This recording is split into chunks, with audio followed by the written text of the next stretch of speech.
السلام علیکم، ناولز کے سفر میں خوش آمدید۔ آج وادی زمر کی دوسری قسط شیئر کرنے جا رہی ہوں۔ آئیے چلتے ہیں دوسری قسط کی طرف۔ ہائے ماری گئی پھپھی! ہادیہ دروازے کی چوکھٹ کھولے اس کے درمیان نیچے بیٹھ گئی۔ سکندر نے ایک نظر اسے دیکھا اور ہنس کر دوبارہ کھانا کھانے لگا۔ ہادیہ نے ہاتھ میں چنگیر پکڑی ہوئی تھی، ایک ہاتھ کمر پہ رکھے وہ دہائی دیتے ہوئے کھڑی۔ جب بولی تو آواز میں بے حد معصومیت، پھپھو مجھے اٹھاؤ، اٹھ جاؤ ڈرامہ کوئن، سکندر نے ہنستے ہوئے کہا۔ ہادیہ منہ بناتے ہوئے اٹھی، سامنے رنگت کی بالوں کو چٹیاں بنائے 21 سالہ لڑکی تھی۔ لے سکندر تیرے لیے چینی والی روٹی لے کے آئی ہوں۔ ہادیہ نے چنگیر سکندر کے سامنے رکھی اور پھر پھپھی کی طرف متوجہ ہوئی جو شفقت سے اسے دیکھ رہی تھی۔ پھپھی یہ بھنڈی کا سالن تھوڑا سا مل سکتا ہے؟ ہادیہ نے معصومیت سے سکندر کے سامنے رکھے بھنڈی کے سالن کی طرف انگلی کی۔ مجھے پہلے ہی پتا تھا سکندر بھائی کو روٹی دینے نہیں بلکہ سالن مانگنے آئی ہے۔ ہادیہ نے غصے سے پیچھے دیکھا۔ علی اپنے 32 دانتوں کی نمائش کرتے ہوئے اپنی دھن میں بول رہا تھا۔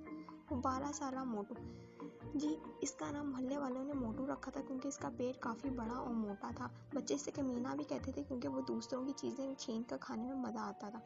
موٹے تیرے میں صبر نہیں جو میرے پیچھے ہی چلا آیا؟ پھپھی دیکھ رہی ہے اس کی زبان؟ علی نے پھپھی کے کندھے پر سر رکھتے ہوئے کہا۔ سکندر اس سب سے بے نیاز کھانا کھا رہا تھا۔ چل پیچھے ہو، میں ہادیہ کو بھنڈی کا سالن دوں۔ بی اماں چارپائی سے اٹھی اور کچن کی طرف چل دی۔ پھپھی مجھے تھوڑا سا اچار دے دے۔ علی نے اپنا جملہ بولا۔ ہادیہ کی طرف دیکھا جو کھا جانے اپنی نظروں سے اسے گھور رہی تھی۔ وہ جلدی سے بھاگ کر پھپھی پھپھی بولتا بی اماں کے پیچھے بھاگا۔ ہادیہ سکندر کے قریب بیٹھ گئی اور اسے دیکھتے ہوئے بولی، جا رہے ہو؟ ہاں بلا لیا شاہ جی نے، اب مہینے بعد آیا کروں گا۔ سکندر نے کھانا کھاتے ہوئے کہا، پہلے ریشے بیوی کو ہر مہینے کی 25 تاریخ کو محفل میں دیکھتے تھے، اب تم ہر روز دیکھا کرو گے۔ ہادیہ نے آنکھوں میں نمی لیتے ہوئے کہا، مجھے جانا ہے، آج پہلا دن ہے، میں دیر سے جانا نہیں چاہتا۔ سکندر نے چارپائی سے اٹھتے ہوئے کہا، ساتھ ہی پاؤں میں جوتا پہنا۔ سکندر تم کیسے انہیں پسند کر سکتے ہو جبکہ تم نے پریشے بیوی کا چہرہ بھی نہیں دیکھا؟ کیا ان کی آنکھیں بہت خوبصورت ہیں؟ ہادیہ نے سکندر کو دیکھتے ہوئے بولا، اماں بھی میں جانے لگا ہوں۔ سکندر نے اس کی باتوں کو نظر انداز کرتے ہوئے اپنی ماں کو آواز دی۔ ہادیہ کے دل میں کچھ ٹوٹا تھا، اس نے جلد ہی اپنی آنکھوں کی نمی صاف کی۔ بی اماں ہاتھ میں 1000 کا نوٹ لیے سکندر کے پاس آئیں، اس کی تھالی میں رکھا اور جب بولی تو آواز میں نمی دی، خیال رکھنا سفر بہت لمبا ہے۔ وہ کسی سوچ کے تحت بولی تھی۔ ہادیہ نے آگے بڑھ کے پھپھی کے کندھے پر ہاتھ رکھا اور انہیں تسلی دی۔ بی اماں بہت پریشان نہ ہوں، میں جلدی ہی آؤں گا۔ سکندر نے اپنی ماں کا ماتھا چوما اور علی کو گلے لگایا۔ موٹو سب کا خیال رکھنا۔ سکندر نے گلے لگاتے ہوئے علی تو اپنی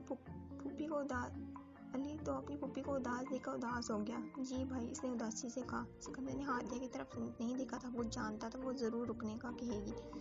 سکندر گھر سے باہر نکلا، اس نے مڑ کر دیکھنے کی غلطی نہیں کی تھی۔ سفید قمیض شلوار پہنے، آنکھوں میں سرما لگائے، بالوں میں مانگ نکالے، بالوں میں اچھی طرح تیل کی مالش کیے وہ مکمل دیہاتی لگ رہا تھا۔ سکندر جا چکا تھا۔ بی اماں بھی آنکھوں میں نمی صاف کیے کمرے کی طرف چل دی۔ علی بھی اچار لیے غائب ہو گیا۔ ہادیہ نے آنکھوں کی آنسو تھے، اس کا دل کہہ رہا تھا سکندر اب اس کا نہیں رہا۔ وہ آنسو صاف کرتے ہوئے اپنے گھر میں داخل ہوئی جب اس کے کانوں میں آواز پڑی، ارے لڑکی کوئی کام دھندا کر لیا کرو، ہر وقت لومڑی کی طرح پھرتی رہتی۔ یہ ان کے سامنے گھر میں رہنے والی زلیخا چاچی تھی جو ناگواری سے بول رہی تھی، کام دھندا تو چاچی تو کر لیا کر، ہر وقت میری جاسوسی میں لگی رہتی، یہ جو خبریں ادھر کی ادھر کرتی ہے نا، تجھ سے قبر میں الگ حساب ہوگا۔ وہ بھی ہادیہ تھی، اس کی ماں کہتی تھی اس کی زبان کا کوئی جوڑ نہیں، کیسے کینچی کی طرح زبان چلتی ہے تیری۔ زلیخا چاچی نے حساب برابر کیا اور چلی گئی۔ ہادیہ نے منہ ہی منہ میں گالیوں سے نوازا اور اپنے گھر میں چلی گئی۔ سردار ابلاس شاہ، یہ محبت کچھ نہیں ہوتی۔ سردار عالمگیر ڈیرے پر چارپائی پر سر پر پگڑی پہنے کسی شہنشاہ کی طرح بیٹھا اور اپنے سامنے بیٹھے لاڈلے پوتے ابلاس شاہ کو سمجھا رہا تھا جو سمجھنے کے لیے بالکل تیار نہیں تھا۔ محبت سب کچھ ہوتی ہے دادا جان، ابلاس شاہ نے اپنی گردن جھکاتے ہوئے کہا، ابلاس شاہ تم اپنی جوان ہو، جوانی ایک جوش ضرور مارتی ہے، اسی طرح سبحان شاہ کی جوانی نے جوش مارا تھا۔ پھر کیا ہوا؟ 2 سال بعد اس سے وہ شہر کی لڑکی اپنے لیے غلطی کے سوا کچھ نہ لگی۔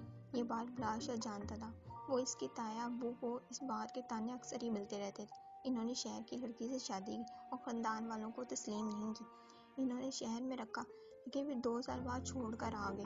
اس کے بعد اس عورت کبھی نہیں ملی۔ بات سنو میری دھیان سے، سردار عالمگیر نے بلاش کے کندھے پر ہاتھ رکھتے ہوئے کہا، یہ محبت کچھ نہیں ہوتی، سب کچھ روپیہ اور طاقت کا نشہ ہے۔ اگر تم پھر بھی کسی سے محبت کرتے ہو ٹھیک ہے، دل نشین سے شادی کرو، اسے خانم میں بناؤ، شہر میں اپنی من پسند لڑکی سے شادی کرو، جب دل بھر جائے تو چھوڑ دینا۔ سردار بلاش جانتا تھا وہ ایسے ہی کچھ کہیں گے۔ اس نے ہمت جمع کرتے ہوئے کہا، میں کسی شہر کی لڑکی سے محبت نہیں کرتا، بلکہ سردار ہاشم شاہ کی بہن سے محبت کرتا ہوں۔ بھول جاؤ اسے، وہ دشمن ہے۔ ہم نے تمہیں سردار اس لیے نہیں بنایا کہ تم ہمارے دشمن کے خاندان سے رشتہ ڈھونڈنے کی بات کرو۔ ہم نے بلال شاہ کو سردار نہیں بنایا کیونکہ وہ اپنی گھٹیا حرکات سے باز نہیں آیا۔ تم ہمیں سمجھدار اور عقلمند لگے، لیکن افسوس ہم اپنی سوچ پر شرمندہ ہیں۔ سردار عالمگیر نے افسوس سے کہا۔ سردار بلال شاہ میں اور ہمت نہیں تھی وہ اور باتیں سنتا، اس لیے وہ چپ چاپ اٹھا اور ایسے ہی چل دیا۔ پیچھے بیٹھے سردار عالمگیر نے ٹھنڈی سانس لی اور خود کو پرسکون کی۔ جو لنڈن شادی ہال میں جو بم بلاسٹ ہوا، اس میں ٹائیگر کا ہاتھ ہے۔ کمرے میں 7 کرسیاں تھیں، ہر کرسی پہ ایک ایک شخص بیٹھا تھا۔ ان سب کے چہرے پہ ماسک تھے۔ ایک آدمی کھڑا ہوا بول رہا تھا، سامنے لگے پروجیکٹر کی طرف اشارہ کیا، جہاں پہ ہال کی CCTV فوٹیج جا رہی تھی۔ کیا ٹائیگر دہشت گرد ہے؟ یہ سوال کرنے والا شخص تقریباً 55 سال کا تھا۔ یہ کہا جا سکتا ہے، لیکن یہ خبر بھی آئی ہے کہ وہاں ہیروئن کی سمگلنگ ہو رہی تھی اور ڈرگز بھی بیچے جا رہے تھے۔ اگر دیکھا جائے تو ٹائیگر نے اچھا کام کیا۔ یہ بولنے والے شخص کی عمر 52 سال تھی۔ نہیں، اس نے قانون توڑا ہے اور توڑے ہوئے قانون کی کوئی معافی نہیں۔ پروجیکٹر کے سامنے کھڑے شخص نے بارعب انداز میں کہا، اس کی عمر 60 سال تھی۔ وہ تھوڑا متوقع سے بولا، آپ سب خود تیار رکھیں، فوج کو اس بات کی خبر دی، وہ شخص ہمارے نظروں میں دہشت گرد ہے، اس نے بولا اور پروجیکٹر بند کر دیا۔ میرا کسی کام میں دل نہیں لگتا فادر۔ جولیا چرچ میں بیٹھی، سفید کپڑے پہنے، دوپٹہ ہلکا سا سر پہ ٹکایا ہوا، اپنے ہاتھوں کی انگلیاں مسل رہی تھی۔ وہ شدید مایوس تھی۔ جولیا، گوڈ کو پکارو، وہ تمہاری سنے گا، وہ مشکل حال میں اکیلا نہیں چھوڑتا۔ جولیا نے فادر کی باتوں میں زندگی کی کوئی مورت نظر نہیں آئی، لیکن پھر بھی اس نے سر ہلایا اور چرچ سے باہر آ گئی۔ اس نے بیٹھنے کی کوئی خالی بینچ دیکھا، لیکن سب بینچ لوگ بیٹھے ہوئے تھے۔ وہ چرچ سے تھوڑا دور ایک پارک میں داخل ہوئی۔ ایک بینچ پہ ایک لڑکا 29 سال کا، جو اسی بینچ کے دوسرے سرے پہ 35 سالہ خاتون بیٹھی ہوئی تھی۔ جولیا ان کے ساتھ والے بینچ پہ بیٹھ گئی۔ وہ لڑکا دھیمے سے بول رہا تھا، آپ جب تک اپنے کھانے پینے اور استعمال کی چیزوں کو حلال نہیں بنائیں گے، اس وقت تک اللہ تعالیٰ بھی آپ کی نہیں سنے گا۔ پہلے اس کے احکامات تو مانیں۔ میں کیا کروں؟ اپنے شوہر سے کہتی ہوں حلال کمائے، لیکن وہ مانتا نہیں، اس عورت نے مایوس سے کہا۔ آپ جس طرح اپنے شوہر کو شاپنگ پہ جانے کی ضد کرتے ہیں، اسی طرح اس بات پہ بھی قائل کریں کہ وہ حلال کمائے۔ جولیا کسی سائے کے زیر سے اس شخص کو سن رہی تھی۔ کیا آپ نہیں جانتی کہ حرام خور کی دعا قبول نہیں ہوتی؟ وہ عورت اب اپنے آنسو صاف کر رہی تھی۔ آپ اپنے شوہر کو سمجھائیں کہ وہ حلال کمائے تاکہ آپ کی دعا سنے اور اللہ آپ کو اولاد سے نوازے۔ جولیا اپنے بینچ سے کھڑی ہوئی اور آگے بڑھ کے اس شخص کا چہرہ دیکھا۔ اگلی قسط کا انتظار کیجیے گا۔ پیج کو لائک، سبسکرائب اور شیئر کرنا مت بھولیے گا۔ جزاک اللہ۔